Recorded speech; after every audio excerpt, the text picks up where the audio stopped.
নমস্কার, আপনাদের সকলকে স্বাগত ডিজিটাল খবরিলালে। আমি পূর্বা। আমরা যারা শহরে থাকি তাদের বোধহয় জীবনে অন্যরকম সমস্যা থাকে, আর যারা গ্রামে থাকে, নদীর পাড়ে স্পেশালি যারা থাকে, তাদের জীবন সবসময় একটা আতঙ্কের মধ্যে থাকে। নদী পাড় ভেঙে গেলে এই বুঝি বাড়িটাও গেল, ভিটেমাটি বোধহয় চলে গেল, কোথায় থাকবো, মাথা কোথায় গুজবো। ঠিক এইরকমই দৃশ্য দেখা যাচ্ছে দক্ষিণ চব্বিশ পরগনার কাকদ্বীপে হরেন্দ্রনগর এলাকার বাসিন্দাদের। সেখানকার গ্রামবাসীরা রীতিমতো আতঙ্কে ভুগছে, কারণ সেখানে যে নদী, সে নদীর পাড় ভেঙে গিয়ে গেছে।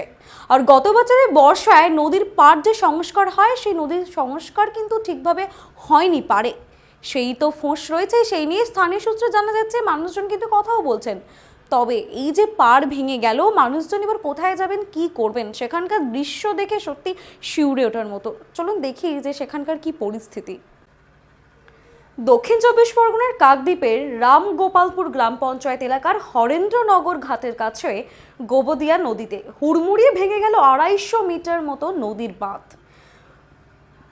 সকালবেলায় নদী বাঁধের বিরাট অংশ হঠাৎই ভেঙে পড়ে দিয়া নদীতে। হঠাৎ নদীপথে ভাঙন দেখে আতঙ্কিত হয়ে ওঠেন গ্রামবাসীরা আতঙ্কিত হয়ে এখন দিন রাত নদীর বাঁধ পাহারা দিতে ব্যস্ত।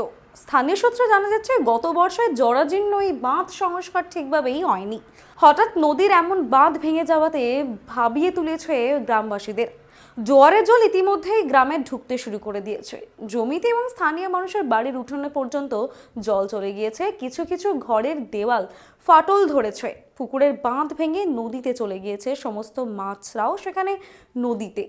বাঁধ এভাবে থাকলে আগামী কোটালে জল ঢুকতে পারে এলাকায় প্রতিটি ঘরে।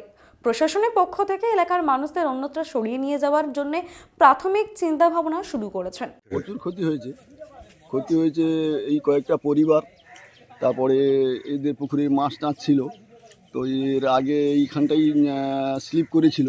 তো স্লিপটা বর্ষাকালে ছিল, ওটা জুন জুলাই মাসে ছিল, তো জুলাই আগস্টে ছিল এইটা স্লিপটা। তো তখনই মেরামত করা হয়।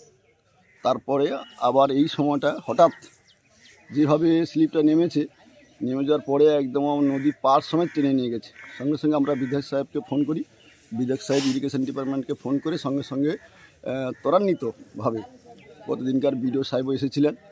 বিধায়ক সাহেব ওখানে খুব তৎপরতার সঙ্গে সব অফিসারকে পাঠিয়ে এক্ষুনি আমাদের এইচডিও সাহেবও এসেছেন।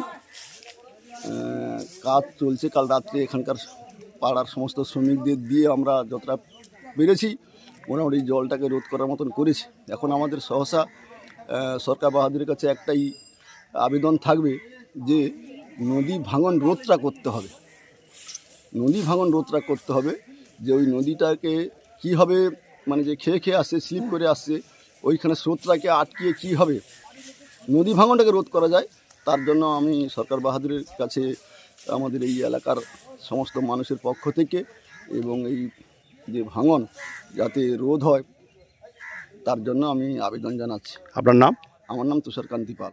বিদ্যুতের খুঁটি থেকে আরম্ভ করে বড় বড় বোল্ডারগুলো সবই নদী গর্ভে এখন।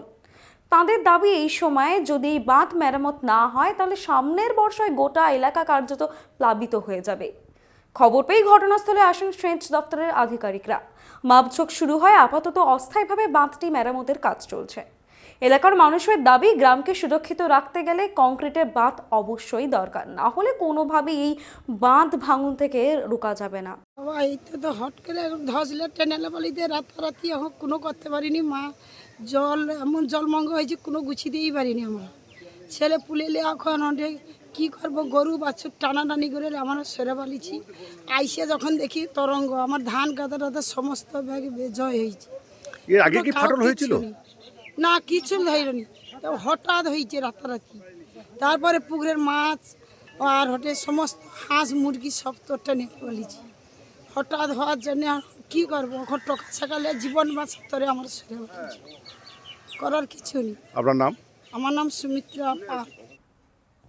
বর্ষার আগে সুন্দরবনের বিস্তীর্ণ অঞ্চলে নদী বাঁধে যে জরাজীর্ণ অবস্থা, তা থেকে বলা যেতেই পারে আগামী বর্ষার সময় বেশ কিছু নদী বাঁধ ভেঙে গিয়ে সুন্দরবনে বিস্তীর্ণ এলাকা প্লাবিত হওয়ার আশঙ্কা থেকেই যাচ্ছে।